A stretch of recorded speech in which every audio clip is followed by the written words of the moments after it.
Trinity, just get up. Get up. There are opening scenes that set up a movie, and then there are opening scenes that are the movie. They work as a microcosm of its tone, its rules, and its world, all in the span of a few minutes. Whoa. When audiences first sat down to watch The Matrix, the marketing had been deliberately cryptic, built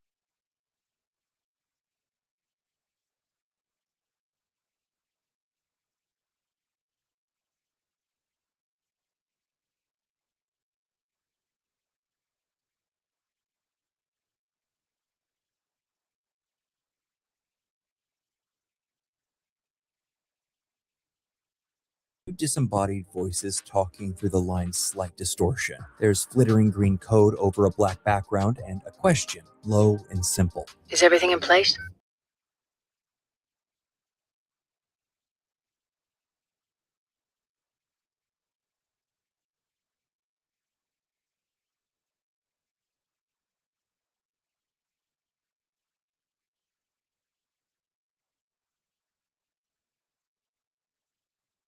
To be that science fiction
is scary and alien, and that movie should ease you into the world with as much care as possible. The Matrix instead opens with a cryptic conversation, one riddled with familiar words but with no answers at all. And then the green digital code begins to cascade down the screen, creating what would become an iconic computer rain effect. It's not just a cool visual, this is the movie telling the audience that this is the lens you're going to see the world through. Reality is code. Well, at least for part of the movie. It was a bold move from the Wachowskis.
Hey, if you're a regular viewer of the show, join our membership for 99 cents a month.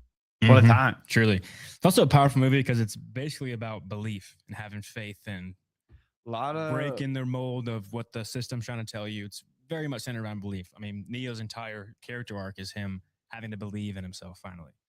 That's a they keep talking about belief, belief, belief. Well, I wouldn't even say for sure like pro-Christian. I think. I mean, he dies and comes back to life. Yeah, there's only one guy in one religion that did that. There's a ton of Christ symbolism in the movie of how Neo transformed and the chosen one. I mean, there's so many connections to it. I mean, which probably makes sense of why it resonates so much, because it's like, our deepest, our like main storyline of, Western civilization is Christianity in that story. And so this movie resonates because they're just tapping into that. Yeah. A lot of movies that have those themes tend to do well because we just connect with that story so much. Yeah. I'm sure there was a lot of symbolism that I missed out on, but the only two things that I can think of where I was like, oh, I guess it's kind of for Jesus is like at the very beginning, the people that he's helping. What's his night thing? He's doing some side gig where he's selling some disc. I don't know what it does. Okay, but I don't know. It's something some illegal. Yeah, he's like a drug dealer, but for code. Yeah, for code. Well, I just remember one of the guys just like, dude, you're my savior, like Jesus Christ. And I was like, that's wild. Yeah, he's like, you're my savior. You're my personal Jesus Christ. Yeah, I was like, that's crazy to just throw there in the script. But then when he comes back to life, I was like, oh, that's why they just threw that in there. There is he's a ton. He's the chosen one. Yep. Yeah. Like all the clues of, not clues, but all the, all the tie-ins to Christianity and like the Christ story. There's so many of them. The first one is the ship that they're on. It's called the Nebuchadnezzar, who is a character in the Bible who had a dream that he couldn't remember, and he asked Daniel, one of the prophets, to go and interpret his dream for him. So that kind of has like a dream, symbolism there from the Bible. The ship is labeled Mark 3, number 11. The Bible verse, Mark 3:11. It says, it reads, "And whenever the unclean spirits saw him, they fell down before him and cried out, 'You are the Son of God.'" Yeah, so that's not even like a hidden one. That's just straight up in your face. Yep. Neo gets betrayed by a Judas type character. Cypher betrays them. Yep. And he's a Judas type character because he knows the truth, just as Judas did. Yep. Yet still betrays. There we go. Pretty solid connection there. That was a good one. Yeah. Just his character alone, Neo's a radical in the Matrix world. Like Jesus was a radical at the time. He was breaking the mold of the current religious teachings. Mm-hmm. Neo does the same thing, and he's trying to spread the word out he's trying to spread that to everybody in the Matrix, just as Jesus tried to spread his truth to the world. So similar connection there. Yep. He gets resurrected. Big one there. That's the one. And he comes back by having faith in himself and belief in himself. Jesus having faith in God. And then through love as well. Through Trinity's love, he's able to wake up and believe in himself and actually fight and break the Matrix. The Holy Trinity. So, yep. Trinity, her name too. Yeah, like that's obviously a very obvious connection. As soon as she was like, "You can't be dead because I'm in love with you," and like that's just, and you're the chosen one, so you literally can't be dead. I was like, oh, the Holy Trinity. Like, yep, got it. She's the spirit. Yeah. His Matrix name is Thomas Anderson. Thomas is a character in the Bible who they call Doubting Thomas, because when Jesus died and resurrected, Thomas doubted that when Jesus walked up to him, resurrected, that it was actually Jesus. He said, "I won't believe you until you show me the scars in your hands." So Jesus gives him this hand and shows he has scars. And then Thomas finally believes that that's actually Jesus. So Thomas, Doubting Thomas, because he doubts himself. And then Anderson in Greek translates to Son of Man, who's what Jesus calls himself in the Bible. He's a son of man. Okay, so literally everything. Yes. Well, what is Neo? Neo's a anagram, so you switch letters around, it spells one. Chosen one.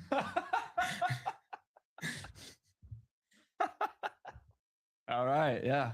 Here's more of a deeper one, but whenever Neo, this is sick, by the way. Yeah, this is so cool. So many.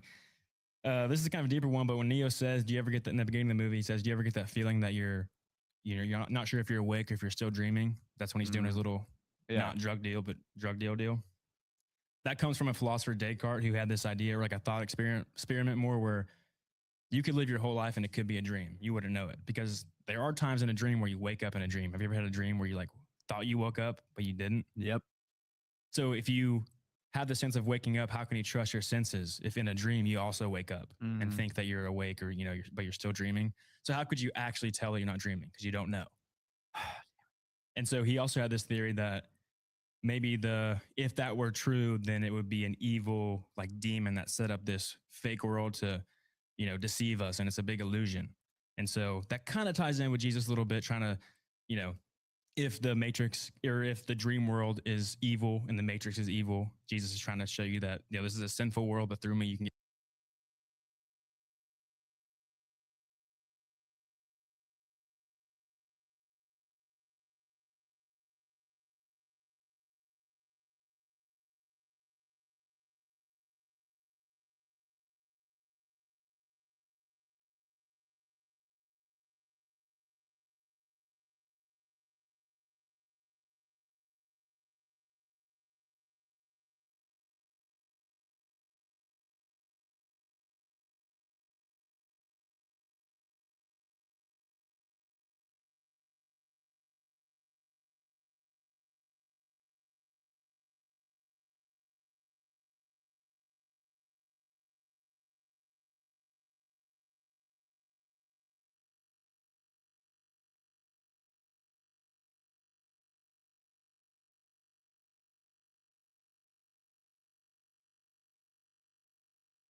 Get saved.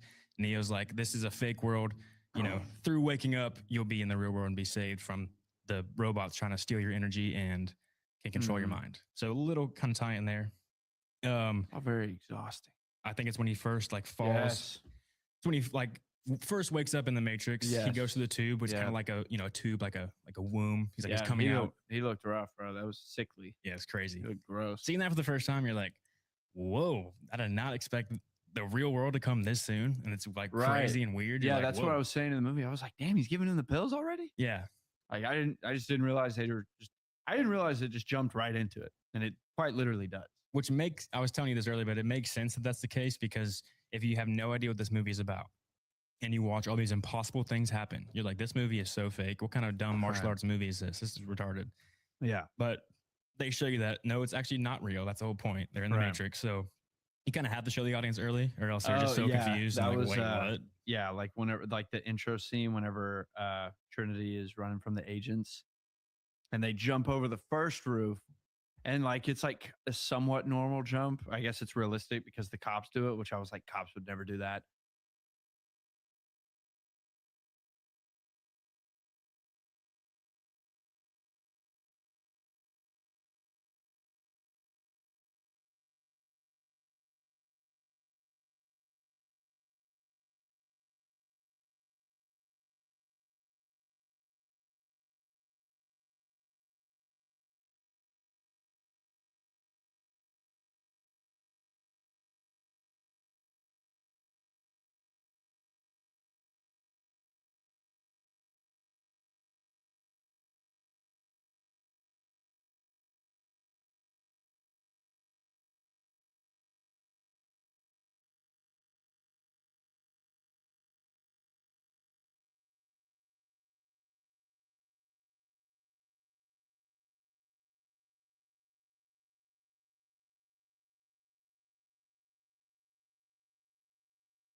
Cops are not jumping off roofs. Yeah.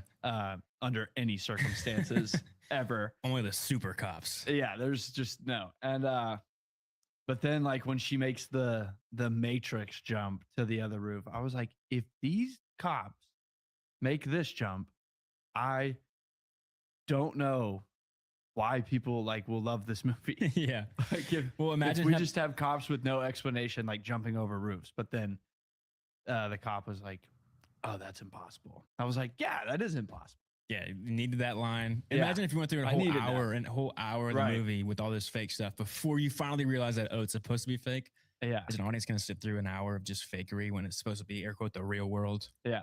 So they needed that. But then the last one is what we were saying when he kind of gets birthed, when he first wakes up for the first time. He's never used his eyes. We find out that he was born and grown in the Matrix. He Mhm. was never a real human.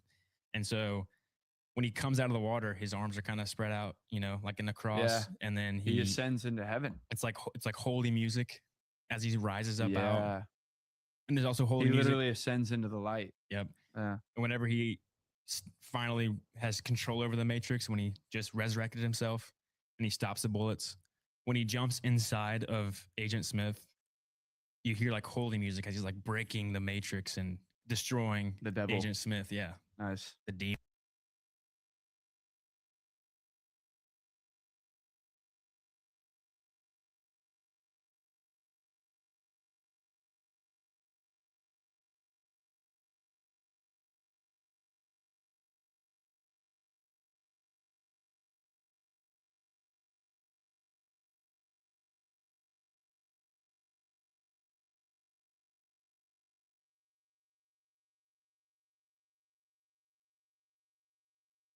In The Matrix Revolutions, we were introduced to the Trainman, one of the exiles that work for the Merovingian. This program was capable of knocking Neo out with a single punch. But how can this minion be that powerful? How is it possible for him to easily beat Neo? Could it be that the Trainman and the Merovingian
The Matrix is a system, Neo. That system is our enemy. But when you're inside, you look around, what do you see? Businessmen, teachers, lawyers, carpenters, the very minds of the people we are trying to save. But until we do, these people are still a part of that system, and that makes them our enemy. You have to understand, most of these people are not ready to be unplugged. And many of them are so inert, so hopelessly dependent on the system, that they will fight to protect it. Were you listening to me, Neo? Or were you looking at the woman in the red dress? I was. Look again.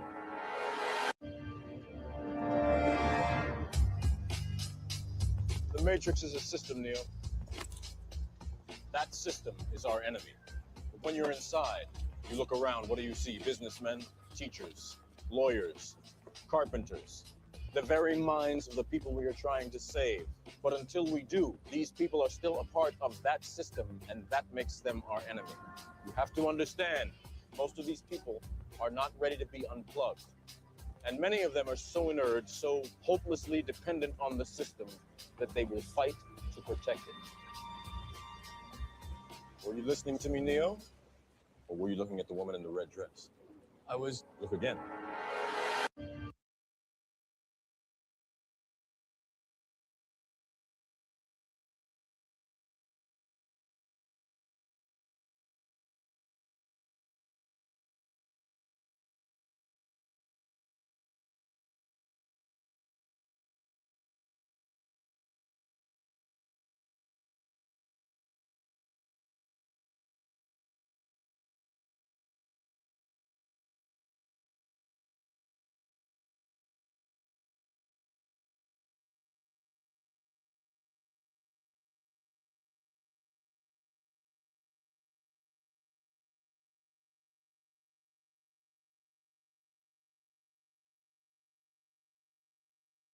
Like, okay.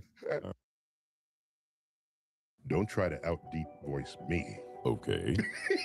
I won't. So, how deep can you take your voice? Probably right about in here. Like below audio frequency levels? I don't know if it's that deep. Let me say, I haven't done this in a while. Okay. I'm Morpheus. No. I'm Morpheus. Why can't I be Morpheus? Because you're not.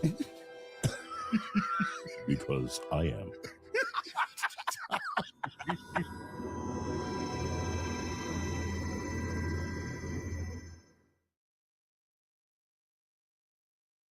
This is Star Talk. Neil deGrasse Tyson here, your personal astrophysicist.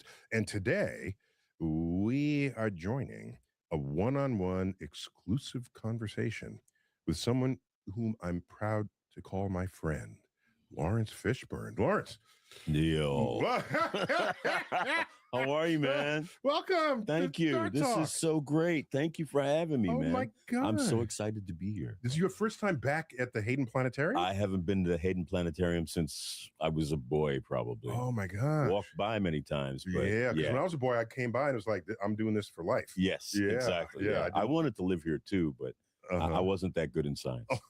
I liked it, but I wasn't that good. Wait a minute, you told me your mama taught science. My mama was a science teacher. Yeah, Okay, yeah, so then yeah. how'd that square out? Well, I found this other little thing that I was good at. Oh, this little thing. You know, that little acting This thing, the little play acting little thing. And it kind of worked out for me. So, you know, kind of worked out. kind you of worked out. think? Yeah. So I just look at your catalog. Yeah. Oh my gosh. It's not just deep, but it's broad. And you. I'm looking at it and I'm saying, if I were an actor, that's kind of how I'd want to be. Oh, man. Thanks. Because as an actor, you act this way and act that way and act this other way. Yeah. And if you're always doing the same thing, that's not acting. It's not as much fun. I mean, it's fun for some people. Some people, like, they do the thing, they find the thing. It works for them. find They the do niche. that. Yeah. It's cool. For me, I'm a kind of a curious person. Yeah. So I'm interested in stuff that I don't know and learning about stuff that I don't know. So, by the way, that curiosity most of us lose in childhood. And as an adult, you get comfortable. Yes, sure. But Yeah. as an actor, it's good to have that kind of curiosity because you never know what kind of part you're going to play. Right. If you're looking for something different every time, like I am. Plus, you want people to, if you're not always in control of what role is offered, exactly, and you want to at least give the options. Yes, to those, and you want to keep learning. I mean, I want to keep learning. So yeah, my curiosity has just drove me to. I'm just looking at this. How many people know you were in Apocalypse Now? A few people. Okay, I'd say a few people. Okay, yeah. you had a bit role in Apocalypse Now. I was one of the 4 guys on a boat heading upriver with Martin Sheen to go and assassinate Marlon Brando's character. Right, you were one of the young. I was a young sailor on this boat. Sailor on the boat. Yeah, and I remember you. I don't know if you confided in me. Whatever. Yeah, it's a little late now. That you were like underage at the time. How old were you? So I auditioned for the movie. I was 14 years old. I got the part. They asked me how old I was in the interview. I lied and said I was 16. They knew that I was lying, but they just hired me anyway. It wasn't like my lie convinced them to hire me. It wasn't that. You know, a lot of guys, if you go back and you see these documentaries about World War I, you discover that there were many boys, 16, 17, who enlisted, who lied about their age, and they were conscripted anyway, and they went to war. Right. Yeah. Okay, so you were 14, lied and told them you were 16, and you were playing an 18-year-old. And I was playing a 17-year-old. 17-year-old. Yeah. Okay. Yeah. So that was Apocalypse Now. Yeah. Yeah. Apocalypse Now, 1976, 1977. And, you know, Boys in the Hood, John Wick. John Wick. My gosh. Yeah. That's just fun, mindless entertainment. Right. Yeah. Yeah. John Wick. Yeah. Style above content. Yeah. Fighting. Yeah. I love me some good fighting. Yeah. You know? Yeah. It's all good. And, you know, even I've forgotten you on Blackish. Blackish. Yep. As the grandfather, as Pops. Grumpy grandpa. Yeah, grumpy grandfather, Pops. That was fun. Yeah. CSI, where I played a scientist. Yes. Television, Pee-wee's Playhouse. Where I played the cowboy, Curtis Cowboy Curtis. That. Yeah. Pee-wee's Playhouse. Yeah, Pee-wee's Playhouse. Yeah. Man. Good fun. So what I thought was broad and diverse wasn't even the full story. Not quite. Okay. No. All right. So you played a scientist on CSI. Were you the guy in the morgue? No, I was not the guy in the morgue. I